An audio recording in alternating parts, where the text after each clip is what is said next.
अस्सलाम वालेकुम my YouTube family, कैसे हैं आप सब। उम्मीद करती हूँ आप सब बिल्कुल खैरियत से होंगे और अल्हम्दुलिल्लाह से हम भी बिल्कुल खैरियत से हैं। तो जनाब यहाँ पे है सुबह सुबह का टाइम और हमेशा की तरह आज भी हम गए थे बच्चों को स्कूल छोड़ के पार्क। और ये काफ़ी दिन पहले का रिकॉर्ड किया, अब तो हर बच्चों की वेकेशन भी स्टार्ट हो चुकी हैं। तो यहाँ पर ताज़ी हवा और थोड़ी सी ये इंजॉय की जनाब और मैंने उसके बाद मंगवाया था फिर साया जनाब से घर आ ट्राउज़र। गए। काफ़ी टाइम से इनके आउट ऑफ स्टॉक थे। और सफ़ायर से सूट लाई थी, उसके साथ ब्लैक ट्राउज़र चाहिए था तो वो मिल ही नहीं रहा था। और इनके आउट ऑफ स्टॉक से आए थे तो फिर मैंने 2 ब्लैक और एक और कलर मंगवा लिया था। तो मैं जल्दी से खोल के आपको दिखाती हूँ। और ये मैंने मंगवा लिए थे 2 ब्लैक और एक मैंने ये क्रीम कलर का मंगवा लिया था। ऑफ वाइट करना चाह रही थी लेकिन वो आउट ऑफ स्टॉक हो गया था। और इस दफ़ा काफ़ी सारे कलर्स आए थे लेकिन मैंने कहा कलर तो ज़ाहिर बात है पहले कपड़े हों तो फिर ही मैच करे बंदा। लेकिन ये था कि क्रीम मैंने कहा कि ज़्यादातर यूज़ हो ही जाएगा, ना हुआ तो चलो इसको डाई भी करवाया जा सकता है। इनका ट्राउज़र का कपड़ा भी अच्छा है, मैंने भी लास्ट ईयर भी लॉन भी यूज़ किया है और उसके बाद फिर मैंने सर्दियों में खदर भी यूज़ किया, वो भी अच्छा है और रेट बड़े मुनासिब है। और ये जनाब ये इनका लिखा हुआ है रेट, लेकिन मुझे ये मिले हैं ऑफ पे तो मुझे रीज़नेबल पड़े हैं। 550 का पड़ा शायद मुझे एक ट्राउज़र। हाँ, इनका ये मसला है कि इनका जो कपड़ा होता है ना वो बड़े बार में होता है और 2 मीटर होता है, 2 गज़ होता है या 2 मीटर होता है। तो लेकिन ये है कि ट्राउज़र वगैरह उससे बन जाता है आराम से। मेरी थोड़ी सी लेंथ का मसला हो जाता है कि लेंथ पूरी नहीं होती उससे फिर। तो लेकिन ये है कि चलो क्या करें, अब नीचे डिज़ाइनिंग हो जाती है तो वो कर लेंगे। और कपड़ा मुझे इनका बड़ा अच्छा लगता है, वरना ब्लैक ट्राउज़र जो होते हैं ना उनमें से बहुत ज़्यादा नज़र आ रहा होता है और इसमें से नज़र इतना नहीं आ रहा। और अभी ये श्रिंक होगा तो और ज़्यादा सही हो जाएगा। और बस जनाब यहाँ पर अपनी दवाई वगैरह ले रही थी। और आजकल तो ये सूरत हाल है ना कि जब तक दवाई लो तो चलते रहोगे और जैसे ही दवाई लेना छोड़ दो तो फिर आप बिल्कुल डल हो जाते हो। तो इसलिए ये रेगुलर लेनी चाहिए।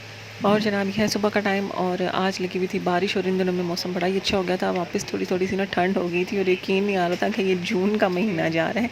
और जनाब यहाँ पर बच्चों को जाना था स्कूल छोड़ने के लिए और ये मेरे ख्याल में लास्ट डे था बच्चों का।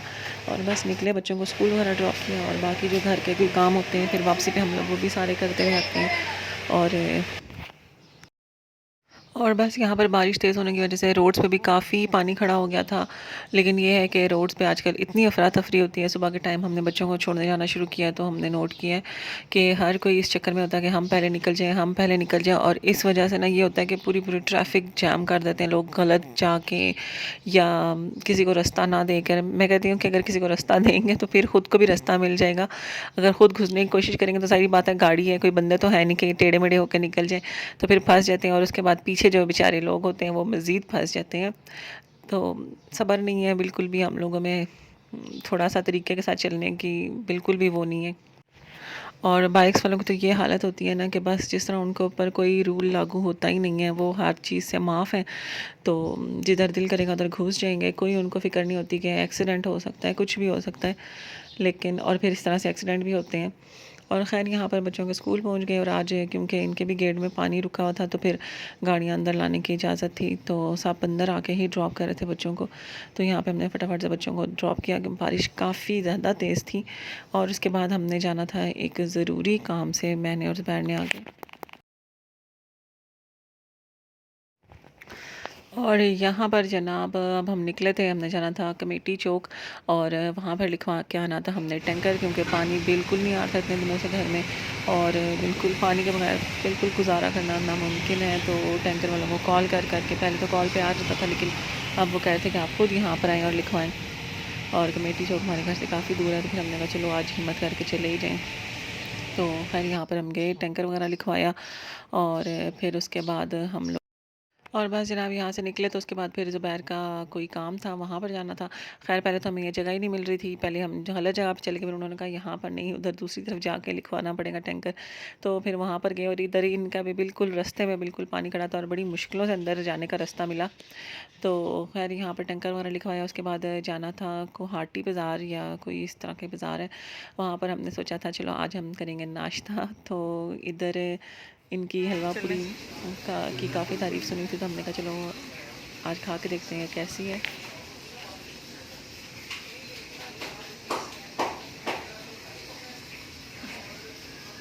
सही है।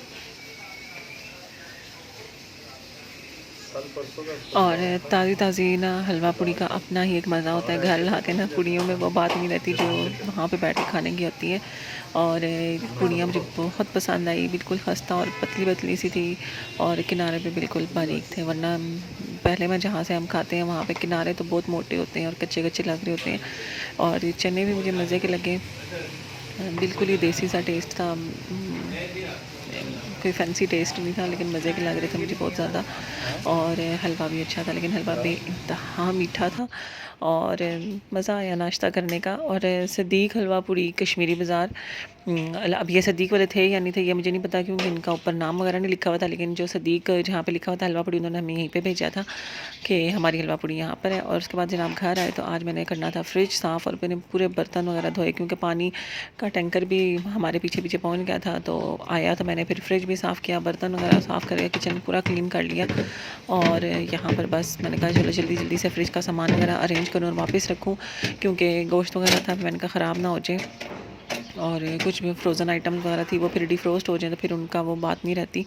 तो इसलिए मैंने फ्रिज जल्दी जल्दी से साफ़ किया। और फ्रिज साफ़ करने की मैं टिप पहले भी शेयर कर चुकी हूँ। अगर इसमें बर्फ़ बनी हुई हो ना फ्रीज़र में तो हमने जनाब क्या करना है कि पानी बॉईल करना है और उस बॉइलिंग वाटर को ना हमने फ्रिज के अंदर रख के और दरवाज़ा बंद कर देना है। हाँ, अगर आप देगची उसी देगची वाला रख लें जिसमें हमने गर्म किया तो नीचे कोई प्लेट वगैरह लाजमी रख लें और ना बंद कर देना। जो स्टीम अंदर क्रिएट होगी ना उससे सारी जो बर्फ़ है ना वो एकदम से मेल्ट हो जाएगी और 10 मिनट भी नहीं लगेंगे आपको फ्रिज साफ़ करने में। और इसी तरह ही होता है लोगों को ये होता है कि रात को फ्रिज हम ऑफ़ करके रख दें और सुबह तक सारी बर्फ़ मेल्ट हो जाएगी तो फिर हम साफ़ करने के तो फिर इतनी देर बंदा अपना सामान का रखे। तो उसे उसके लिए ना ये ट्रिक बड़ी बेस्ट है कि 10 से 15 मिनट लगते हैं, सारी बर्फ़ जो है वो निकल जाती है और उसके बाद फिर फ्रिज आप साफ़ करें और बस आपको सामान वगैरह भी कोई ख़राब होने का डर नहीं रहेगा। और लगे हाथों मैंने जो बर्तन वॉश किए थे वो भी सब समेट दिए। मैंने कहा नाश्ता तो आज बनाना नहीं है क्योंकि नाश्ता कर आए हैं तो मैं जल्दी से ना किचन साफ़ कर लूँ सुबह सुबह क्योंकि जो काम सुबह सुबह हो जाए ना तो वो ठीक रहता है। क्यों दिन को छोड़ दो दिन के लिए वो फिर पूरा दिन पड़ा ही रहता है। मेरे साथ तो यही होता है क्योंकि मैं कहती हूँ अच्छा थोड़ी देर में कर लूँगी। तो यहाँ पर बस मैंने कहा सब कुछ समेट दूँ, किचन बिल्कुल क्लियर हो जाए ताकि अब मुझे उठ के ना सिर्फ हांडी रोटी करनी पड़े। और नाश्ता वाला तो बनाना नहीं है, बच्चों ने दिन को आना है, वो अपना नाश्ता लंच वगैरह करके गए थे। तो यहाँ पर मैंने फटाफट से सब कुछ समेट दिया। किचन मैंने सारा साफ़ भी कर लिया था और शेल्फ्स वगैरह भी मैंने स्प्रे मार के साफ़ कर ली थी और चूल्हा भी मैंने साफ़ कर लिया था।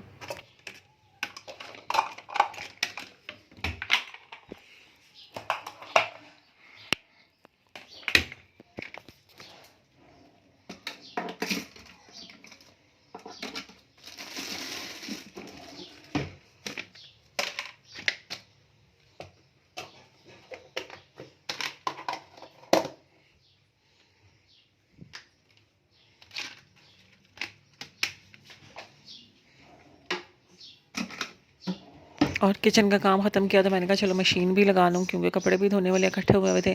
और मशीन को पता नहीं क्या हुआ था, आज पानी नहीं ले रही थी, बिल्कुल बिल्कुल स्लो ले रही थी। और जो 47 मिनट्स का टाइम होता है ना वो तकरीबन 1.5-2 घंटे बाद भी मैंने देखा तो वो उसी तरह ही शो हो रहा था और पानी भरा नहीं जा रहा था। तो मैंने कहा कहीं कोई मसला ना हो गया। मैंने पाइप वगैरह भी उतार के चेक किया लेकिन पाइप ठीक था। लेकिन पिछले दिनों क्योंकि शायद पानी गंदा आ रहा था तो मेरे ख्याल में मुझे लगा कि बीच में मिट्टी वगैरह ना फंस गई हो। खैर थोड़ी देर मैंने फिर अंदर से पानी वगैरह सही तरह से लगा कर साफ़ किया तो उसके बाद फिर पानी सही लेना शुरू हो गई थी। मैं तो डर गई थी, मैंने कहा मशीन को कुछ हो गया तो फिर कपड़े कैसे धोऊंगी। और काम शाम ख़त्म करते करते बच्चों के स्कूल से आने का टाइम भी हो गया था और बच्चे भी आ गए थे और फिर मैंने इनको बना कर दिया खाना शाना। अभी तक मैंने हांडी पकाई नहीं थी तो इसलिए फिर मैंने अंडे पराठे बनाकर बच्चों को खाना खिलाया।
और साथ ही जनाब मैंने रख लिया था पानी गर्म होने के लिए। मैंने कहा चलो शावर भी ले लेंगे। और पानी इसलिए गर्म होने के लिए रखा था क्योंकि इस दिन बहुत ज़्यादा ठंड लग रही थी और मौसम काफ़ी अच्छा हुआ था। आजकल तो बड़ी शदीद गर्मी है कि ना ठंडा बर्फ़ वाला भी पानी होना तो वो भी गर्मी लगे। और यहाँ पर फिर मैंने निकाले, उसके बाद अपना कमरा वगैरह सेट किया क्योंकि कमरा वाला मैंने अभी तक सेट नहीं किया था क्योंकि दोपहर लेटे हुए थे। तो अपना बिस्तर वगैरह सेट करूँगी, नाश्ता कर लें तो, और उसके बाद फिर नहा धो के कपड़े शपड़े बदल के नमाज़ पढ़ेंगे। और ये है जनाब मेरे स्टूडेंट्स की तरफ से आया था अफ़गानी पुलाव, और बड़ा टेस्टी बना हुआ था। तो फिर मैंने कहा चलो ये अब दूँ सारों को खाने के लिए। थोड़ा सा शाम हो चुकी थी और साथ आया था कस्टर्ड, वो मैंने रात को ही खा लिया था जब ये आया था। ये पिछले दिन आया था और मैंने फिर फ्रिज में रख दिया था क्योंकि सब खाना खा चुके थे और माशाल्लाह से बहुत मज़े का बना हुआ था। और यहाँ पर बस बच्चों को जो नाश्ता वगैरह दिया था उसके बर्तन वगैरह जो इकट्ठे हो गए थे, मैंने कहा ये भी धो लूँ लगे हाथों और किचन को फिर से साफ़ करके रखें। और जब तक मैं कर रही हूँ किचन में से थोड़ा सा साफ़ सफाई, तो उतनी देर में आप कर लें जनाब वीडियो को लाइक, और अगर अभी तक आपने सब्सक्राइब नहीं किया तो जल्दी से सब्सक्राइब भी कर लें क्योंकि जो ज़्यादा वॉच टाइम मुझे मिल रहा है ना वो मिल रहा है मुझे नॉन सब्सक्राइबर्स की तरफ से। तो यहाँ पर जनाब रात का टाइम था और खाने के बाद फिर मैंने अबू वगैरह को फ्रूट काट के दिया था और मैंने भी फिर खा लिए थे क्योंकि मैं रात को रोटी नहीं खा रही थी। तो मैंने कहा चलो फ्रूट खा लें। और ये है अब जनाब अगली सुबह, और नाश्ता हम सब तो कर चुके थे, अब्बू रह गए थे। तो अब्बू के लिए मैंने मंगवा लिया था घुगनी नान, और उस पर मैंने डाला था बटर और साथ हनी, और बड़ा ही मज़े का कम्बिनेशन है ये। तो फिर मैंने उनको वो दिया, साथ चाय बना कर दी। और यहाँ पर फिर मैंने कहा बाकी जो चीज़ें बिखरी हुई हैं उनको समेट लिया जाए। और ये अम्मी अबू वगैरह सब हमारी तरफ ही आए हुए थे रहने के लिए आज। तो यहाँ पर खाना शाना खाया, जो कि मैंने कहा था रिकॉर्ड करूँगी और फ़ोन भी उठा के लेकिन मुझे फिर बिल्कुल भूल गया। और खाना वगैरह खाने के बाद फिर हम लोग निकले थे बाहर। हमने कहा चलो थोड़ी देर किसी पार्क में चलते हैं, थोड़ा सा मौसम एंजॉय करते हैं, और उसके बाद फिर खाएंगे वापसी पे आइसक्रीम क्योंकि मीठा मैंने घर में कुछ भी नहीं बनाया था। तो यहाँ पर हम आ गए थे जनाब पार्क। ये थोड़ा हमारे घर से दूर है लेकिन यहाँ पर मज़ा बड़ा आता है। और ना यहाँ पर ये होता है कि मैं भी स्विंग्स ना ले सकती हूँ क्योंकि और कहीं पे अलाउ नहीं होता बड़े लोगों के लिए, लेकिन यहाँ पर ना लोग तुमने बड़े भी दादू ले को रहे होते हैं, क्या आदमी और क्या औरतें। तो फिर मैं हाँ भी खूब इंजॉय करती हूँ यहाँ पे आने के बाद। दादू को काबू किया हुआ है, दोस्त कहते हैं। हाँ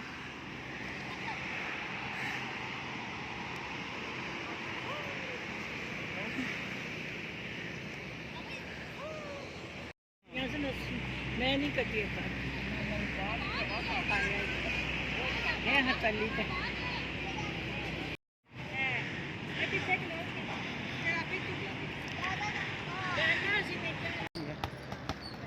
इन्हें इधर देखो।